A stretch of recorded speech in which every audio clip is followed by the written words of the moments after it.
দেশের আইনশৃঙ্খলা পরিস্থিতি নিয়ে বাড়ছে উদ্বেগ। একের পর এক প্রকাশ্য হত্যাকাণ্ড এবং অপরাধের ঘটনায় দেশবাসীর মনে তৈরি হচ্ছে আতঙ্ক। যদিও প্রশাসনের পক্ষ থেকে পরিস্থিতি স্বাভাবিক দাবি করা হচ্ছে, কিন্তু বাস্তব চিত্র বলছে ভিন্ন কথা।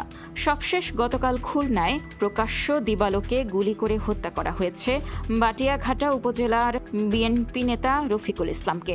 মহানগরে যখন সন্ত্রাস ও মাদক দমনে বিশেষ যৌথ অভিযান চলছে, ঠিক তখনই মোটরসাইকেলে আসা হেলমেটধারী দুর্বৃত্তরা তার তলপেটে গুলি করে পালিয়ে যায়।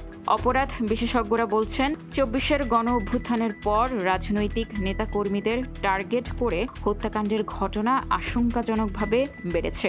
এদিকে ঢাকার রামপুরায় জুমার নামাজ শেষে ফেরার পথে গুলিবিদ্ধ হয়েছেন তালিকাভুক্ত শীর্ষ সন্ত্রাসী ইয়াসিন খান ওরফে কাইলা পলাশ।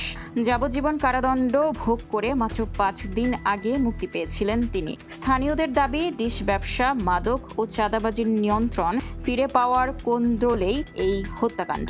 এমনকি কারাবন্দী থাকা অবস্থাতেও তার অপরাধ সাম্রাজ্য সচল ছিল বলে অভিযোগ রয়েছে।